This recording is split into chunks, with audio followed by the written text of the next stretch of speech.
என்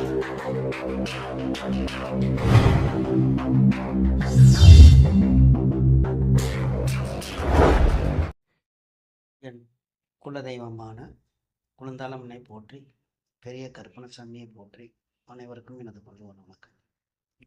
வணக்கம். என்னன்னு பார்த்தீங்கன்னா, திருமணம் யோகம் இல்லாத ஜாதக அமைப்பு அப்படின்னு நம்ம தலைப்படுக்கிறோம். அதில் நிறைய விதி இருக்குது. இவ்வளோதான் அப்படின்லாம் சொல்ல முடியாது. ஒரு 100க்கு மேலே எடுக்கலாம். 100ல் இன்னும் கூடவே போகலாம். திருமணம் ஆகாமல் போகிறதுக்குள்ள காரணங்கள் எவ்வளவுன்னு. அதே மாதிரி திருமணம் ஆனாலும் அவங்க இல்லற வாழ்க்கை வாழாமல் போகிறதுக்கும் நிறைய ஜாதகம் எடுத்துக்காட்டு வச்சுருக்கேன். அது நிறைய அமைப்புகள் இருக்குது. இப்போ பொதுவாக அப்படிங்கும்போது கலச்சித்திர பாவகம் 7ஆம் பாவகம் 12ஆம் பாவகம் 3 5 11 2 8 இப்படி இருக்குது. அதுதான் சொல்கிறேன். நிறைய அமைப்பு இருக்குது. அப்படி சொல்லுன்னா அடிக்கிட்டே போகலாம். அப்புறம் லக்கணமும் கெட்டு போனால் எங்கிட்ட திருமணம் ஆகும். அப்படி நிறையா விஷயங்கள் இருக்குது. அப்போ நாம் இப்போ பார்க்க போகிறது ஒரு அமைப்பு. அது எப்படின்னா, என்கிட்ட ஜாதகம் பார்க்க வரும்பொழுது ஒரு நடுத்தர வயசுக்காரங்க பார்க்க வர்றாங்க. இந்த ஜாதகத்தை பார்க்கணும் ஐயா. அவங்க கல்யாணம், நாங்கள் பொண்ணு பார்க்கணும் கல்யாணம் அப்படின்னு வர்றாங்க. இந்த ஜாதகத்துக்கு கல்யாணம் ஆகாதுன்னு நான் சொல்கிறேன். அவருக்கு திருமண அமைப்பு இல்லை. அது எப்படிங்க பார்த்த மாதிரி சொல்கிறீங்க அப்படின்னு கேட்கும்போது தான் சொல்கிறேன்.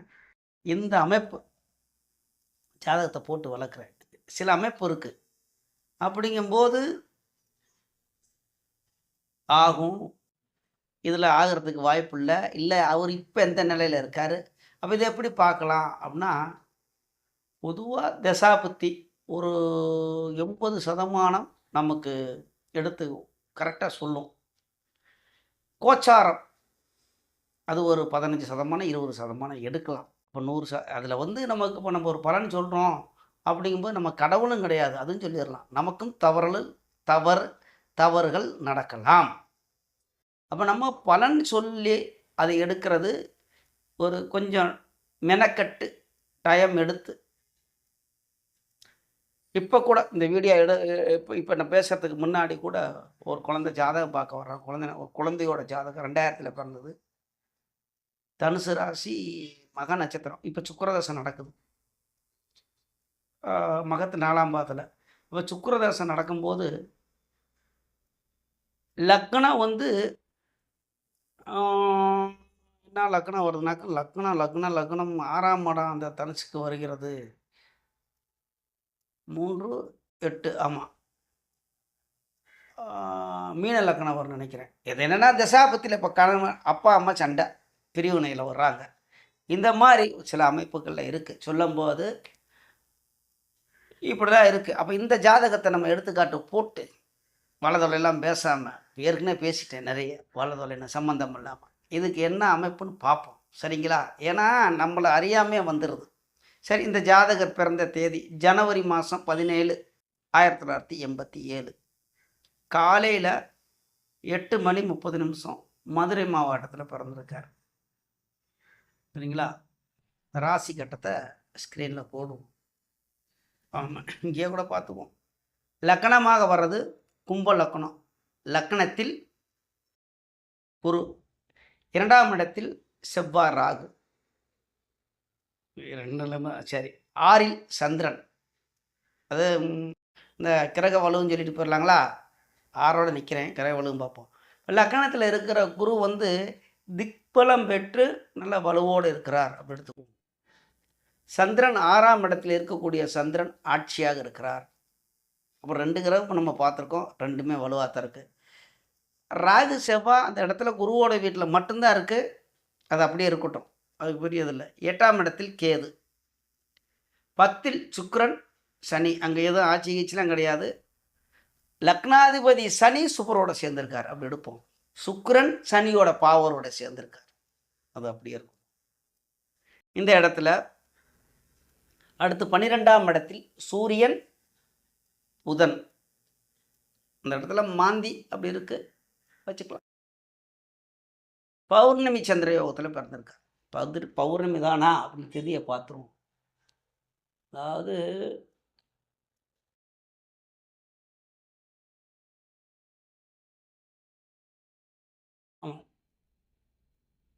தேய்பிறை திதி துவிதிய திதி வருது. இருந்தாலும் அந்த இடத்துல சந்திரன் ஆட்சியாக இருக்கிறார். ஒன்றும் பிரச்சனை கிடையாது. அதை தேய்பிறையாக எடுக்கலாம்னா பஞ்சமி திதிக்கு மேலே தான் நம்ம தேய்பிறையை எடுக்க முடியும். அதோடைய வேலை செய்யும். இருந்தாலும் சந்திரன் ஆட்சி இப்போ வலுவாக இருக்கிறது.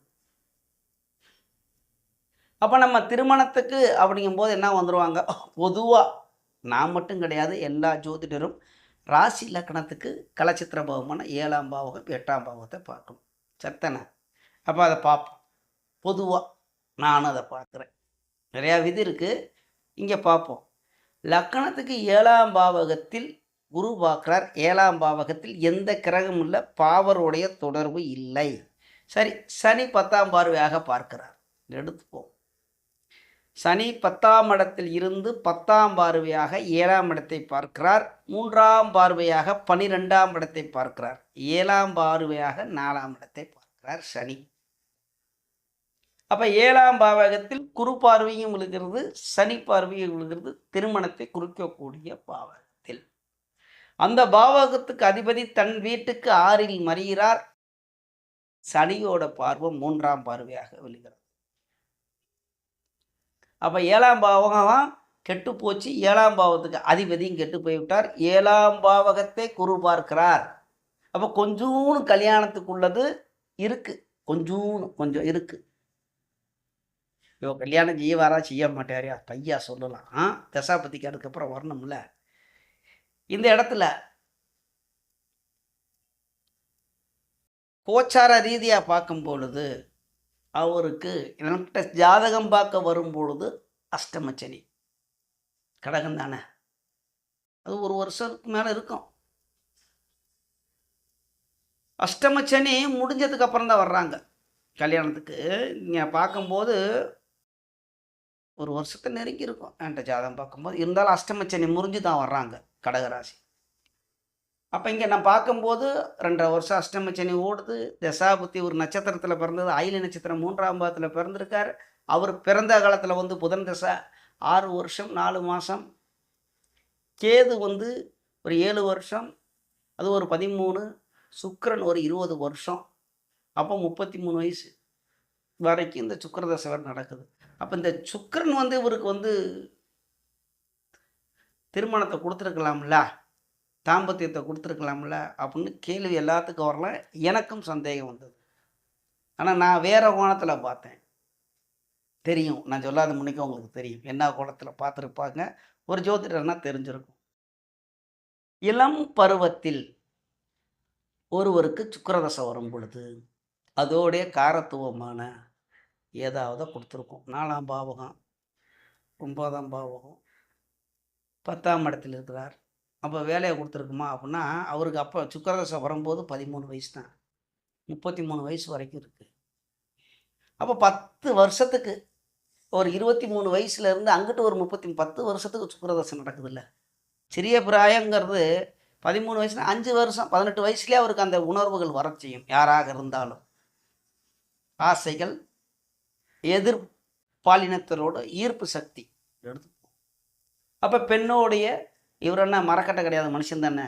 அப்போ ஆனால் இவர் இப்போதைக்கு சித்தராக இருக்கிறார். அதாவது சிவனடின்னு சொல்ல முடியாது, சிவத்தொண்டு, சாமி கும்பிட்டுக்கிட்டு இருக்கார். அப்படி எடுப்போம், அப்புறமா சொல்கிறேன் அவரை பற்றி.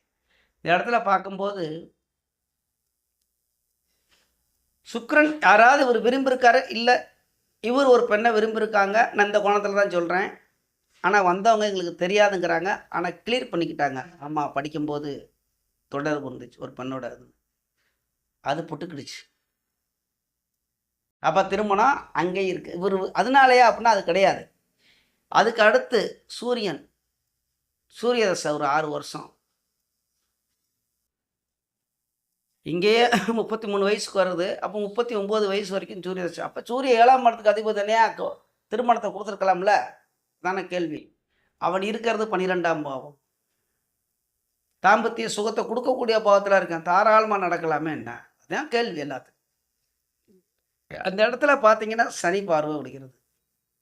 சனியோட வீட்டில் அந்த சூரியன் இருந்து கொண்டு நல்ல பலனை கொடுக்க மாட்டார். இருந்தாலும் சந்திரன் பார்க்குதில்ல, நல்லா சந்திரன் ஆட்சி தான் பெற்றிருக்கிறார். சந்திரன் பார்வை வந்து அதாவது பூர்ண சந்திரனுடைய பார்வை வந்து குரு பார்வையை விட மேன்மையானது தான், நம்ம ஏற்றுக்கலாம். இந்த இடத்துல துவிதிய திதி இந்த லக்கணத்துக்கு பாவி சந்திரனும் சூரியனும். நல்லா புரிஞ்சுக்குங்க. லக்னம் என்ன அப்படின்னா தான் தசாபத்தி எடுத்துடணும்.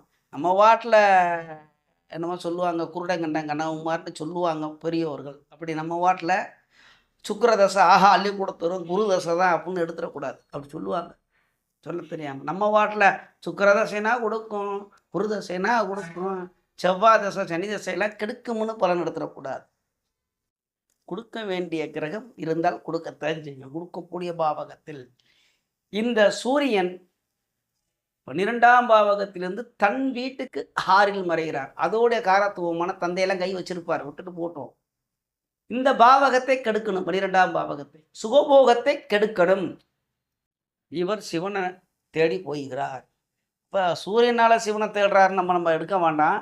அவர் ஆன்மீகத்தில் இறங்குறார். கல்யாணம்லாம் வேணாம்டான்னு, போங்கடான்னு, உங்கள் பஞ்சாயத்தே வேணாம்னு. எத்தனை வயசில்? 33 வயசுலேயே தொடங்குறார். கோயில் கோயிலாக சுத்த தொடங்குறார். சிவனடியார்னா ஒரு சாமியார் ஆக கிடையாது, சிவபக்தியில் இருக்கிறார். சிவனடியார் வேற, சிவபக்தி வேற, சிவ தொண்டு வேற, போய்கிட்டே இருக்கலாம். இந்த இடத்துல சிவன் மேலே பக்தி தொடங்குறார். அடுத்து சந்திரன் 6, ஒரு இடத்துல நிம்மதியாக உட்கார விடல.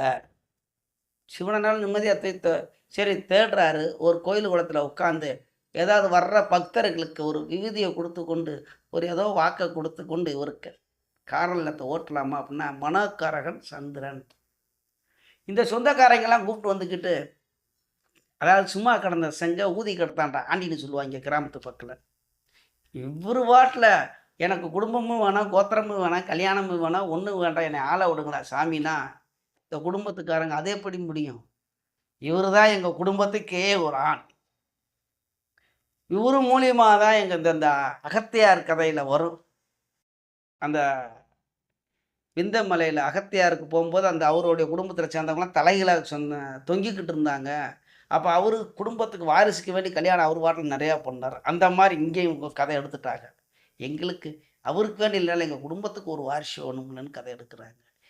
இவர் வந்து மனம் குழம்பி போய் உட்காந்துருக்கிறார். சந்திரன் தானே மனக்காரகன். சரி, சந்திரனால் அவன் ஒழுங்க ஸ்டடியாக இங்கே இந்த இடத்துக்கு எடுப்பானா அப்படின்னா, அந்த சந்திரன் சூரியன் பார்வையில் இருக்குது, புதனுடைய பார்வையில் இருக்குது, சனியும் பார்க்குறேன். இந்த புதன் இந்த லக்கணத்துக்கு 5க்கும் அதிபதியாக வந்தேன், 8க்கும் அதிபதியாக வந்தேன். பொதுவாக வந்து இந்த இடத்துல பாவகம் 6ஆம் பாவகத்திலிருந்து இவங்கெல்லாம் பார்க்கும்போது 6ஆம் பாவகம் தான் வலுப்பெறுகிறது. வலுப்பெறுறது இல்லை, அந்த பாவம் கிடைக்கத்தான் செய்யுது. வேலையும் இல்லை, வேலைக்கும் போகிறது 6ஆம் பாவத்தில் தான் வேலை கிடைக்கணுமே. சரி, நோய் இருக்கா? 6ஆம் பாவம் வலுத்தா தானே நோய் இருக்கும். நோயெல்லாம் கிடையாது. ஜோதிட ரீதியில் போகணும். 6ஆம் பாவகம் வலுப்பெற்று இருந்தால் வேலை கிடைக்கும், வருமானம் வரும், கூடையும் நோயும் வரும். ஏதாவது ஒன்றுக்கு மாத்திரை சாப்பிடணும், ஏதாவது ஒரு சின்னதாக இருந்தாலும். எதுவுமே இல்லைன்னாலும் சாப்பிட்டுக்கிட்டால் நல்லது. இல்லாட்டி சண்டையில் பஞ்சாயத்து இழுத்து விட்டுரும். நல்ல வருமானம் வரும். கணவன் மனைவிக்குள்ள அந்த வாலிப வயசில் பஞ்சாயத்து இழுத்து விட்டுரும். இல்லாட்டி எதுலையாவது கடனை போட்டுக்குவார். 6ஆம் பாவம் வலுத்த ஏதோ ஒன்று நடக்கும், அது இருக்கட்டும். அப்போ இவருக்கு கல்யாணம் ஆகாததுக்கு காரணம் என்ன அவர் பார்க்கணும்ல. நீ வாட்டில் சொல்லிக்கிட்டே இருக்கியா இருந்ததுன்னு பார்ப்போமா? 7ஆம் பாவகம் வலுவாக இருக்குன்னு சொல்லிட்டேயா? 7ஆம் பாவத்துக்கு அதிபதியும் பௌர்ணமி சந்திரனில் தான் பார்க்குறாரு. இப்போ என்னையா அவன் பிரச்சனைனா, லக்கணத்துக்கு பார்த்துட்டா ராசிக்கும் 7லையும் வலுவாத்தானே இருக்குது சூரியனும் புதன் அப்படின்னா இங்கே கிடையாது. லக்கணத்துக்கு இந்த கும்ப லக்கணத்துக்கு சூரியனும் சந்திரனும் எதிரிகள் தான். ஒன்று அதை எடுத்துக்கணும். இந்த 12ஆம் பாவகத்தில் தாம்பத்திய சுகத்தை கொடுக்கக்கூடிய பாவகத்தில் அம்புட்டுக்கிறவும் தொடர்பு கொள்கிறது. எப்படின்னு கேட்டிங்கன்னா, தாம்பத்திய சுகத்தை கொடுக்கக்கூடிய சுக்கிரனும் கெட்டு, சுக்கிரன் நல்லா தானே இருக்கிறாரு, என்ன திடீர்னு குண்டத்துக்கு போகிறேன்னாக்க எங்கே நல்லா இருக்கிறாரு? சனி கூட சேர்க்கை, செவ்வாவோட வீட்டில் இருக்கிறார். தன் வீட்டுக்கு 2ல் இருந்தாலும் 7-2 கேந்திரத்தில் இருந்தாலும் சுக்கிரன் சனியோடு சேர்கிறார். அப்போ இந்த லக்னாதிபதியும் 9ஆம் இடத்துக்கு அதிபதியும் சேர்றது நல்லது தானே? நல்லது. அதில் அந்த மாற்று கருத்தும் கிடையாது. அதோடைய காரகமான பெண் சுகத்தை கெடுக்கும். ஏதோ ஒரு வருமானம் சுக்கிரதசையில் அவங்க குடும்பத்துக்கு வருமானம் வந்திருக்கும், அது ஓகே. கொடுத்து கெடுக்குது. அந்த பாவ பெண்ணை கெடுக்கத்தான் செய்யும், மாற்றுக்கருத்து கிடையாது. அப்போ இந்த இடத்துல ராசிக்கு 7ஆம் பாவகத்தில் அம்பட்டு பாவக்கிரகங்கள் இருக்கிறது. சூரியன் பாவக்கிரகம் தான், புதன் பாவரோடைய சேர்ந்த பாவர் தான். அடிக்க அங்கே ஒரு மாந்தியும் இருக்கிறார். 10ஆவதுக்கு சனி 3ஆம் பார்வையாக பார்க்கிறார். 12ஆம் பாவகம் அயன புயன பாவகம், சுகபோகத்தை கொடுக்கக்கூடிய இடம். அது தாம்பத்திய உறவை குறிக்கக்கூடிய பாவகம் கெட்டு போய்விட்டது. தாம்பத்திய உறவை கொடுக்கக்கூடிய அந்த கிரகம் காரகமான சுக்கிரனும் கெட்டு போய்விட்டது. 2 பாயிண்ட் எடுத்துட்டோமா? அடுத்து செவ்வாய் 2ஆம் பாவகம், அதுதான் பொருளாதாரம், வாக்குஸ்தானம், திருமணத்துக்கு அப்புறமா குடும்பத்தை கொடுக்கக்கூடிய பாவகம் 8ஆம் பாவகம். 8ஆம் பாவகம் கெட்டு போய்விட்டது. செவ்வாய் ராகு தொடர்பு. அந்த இடத்துல செவ்வாய்க்கு பார்வை இருக்குன்னு சில பேர் ராகுக்கு இருக்குன்னு சொல்கிறாங்க. ராகுக்கு செவ்வாய்க்கு இருக்குது 7ஆம் பார்வை 8ஆம் பாவகம். சில பேர் இல்லைங்கிறாங்க. அது இருக்குது, இல்லாமல் போட்டாது, நமக்கு அது தேவையில்லை. அதுக்கு 7ஆம் பாவகத்தில் கேது இருக்கத்தானே செய்வார். செவ்வாய் பார்க்குதுன்னா அந்த பாவகம் கெட்டு போய்விட்டது. அப்போ ராசிக்கு 7, ராசிக்கு 8ல் குரு இருக்கலாம், அது கெடுதல் கிடையாது, நன்மைதான். ராசிக்கு 7ஆம் அதுக்கு தான் இப்போ இடையில அந்த சந்திரனில் மனக்குழப்பத்தை கொண்டு பண்ண வந்துட்டாங்கல்ல குடும்பத்துக்காரங்க. ஒரு கல்யாணம் பண்ண கல்யாணம் ஆகுமான்னு கேட்டிங்கன்னா ஆகாது. அதுவாக ஆனாலும் பொண்டாட்டி ஒரு கூட இருக்காது. அப்படியே அடித்து சொல்லியாச்சு, என்ன ஆகுது, ஆனால் தான் வந்திருப்பாங்கல்ல. இந்த சந்திர தசையில் திருமணத்தை கொடுக்குமா அப்படின்னு கேட்டால் 6ஆம் இடத்துக்கு அதிபதி கொடுத்தாலும் பஞ்சாயத்தில் முடிஞ்சிடும். அப்போ இந்த ஒரு அமைப்பு. இவர் இப்போ சிவனை சிவ தொண்டுன்னு எடுத்துக்கலாம், இல்லாட்டி சிவ பக்தியில் போய்கிட்டு இருக்கிறார். அவர் வாட்டில் சிவனுடைய சிவபுராணம் படிக்க, சிவனை இருக்க, தாடியை வளர்க்க, ஏதாவது ஆசிரமம் இந்த கோயில் இந்த மாதிரி இதில் தேடிக்கிட்டு இதில் போய்கிட்டு இருக்கிறார்.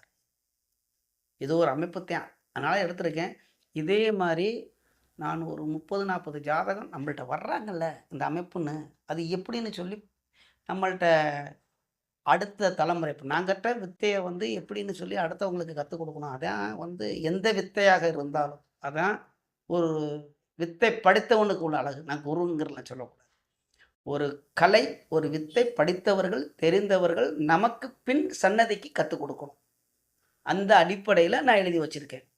யாராவது கேட்டால் அந்த நோட்டை சிராக்ஸ் எடுத்துக்குங்க, கொடுப்பேன், இல்லைன்னு இல்லை. அப்போ இது ஒரு அமைப்பு. இன்னும் நிறையா இருக்குது, அடுத்தடுத்து பார்ப்போம், சரிங்களா? அப்போ எல்லாம் சொல்லியாச்சு. இவ்வளவு பார்க்கணும் ஜோதிடத்தில். நம்ம எடுத்தோன்னே டபக்குன்னு 7ஆம் பாவம் கெட்டு போச்சு. இப்போ இதே அமைப்பு இருக்குது, எனக்கு கல்யாணம் ஆகாதா அப்படின்னு ஒருத்தர் வந்துட்டாக்கும். அதுக்கு தான் ஜோதிடங்கிறது கடல். உள்ளே உள்ளே உள்ளே உள்ளே போய்கிட்டே இருக்கணும். 9 9 9 9ன்னு இங்கே போய்கிட்டே இருக்கணும். கொஞ்சம் பிஸ்குனாலும் மாறும். இந்த இடத்துல துவிதிய திரி இல்லாமல் பௌர்ணமி கரெக்டான பௌர்ணமி சந்திரனாக இருந்து 12ஆம் பாவத்தில் குரு பார்வை விழுந்துருச்சுன்னா அதனால வேறு மாதிரி ஆயிருக்கும். அதான் சொல்கிறேன், இன்னும் நிறையா விஷயங்கள் இருக்குது இதில். இது ஒரு அமைப்பு.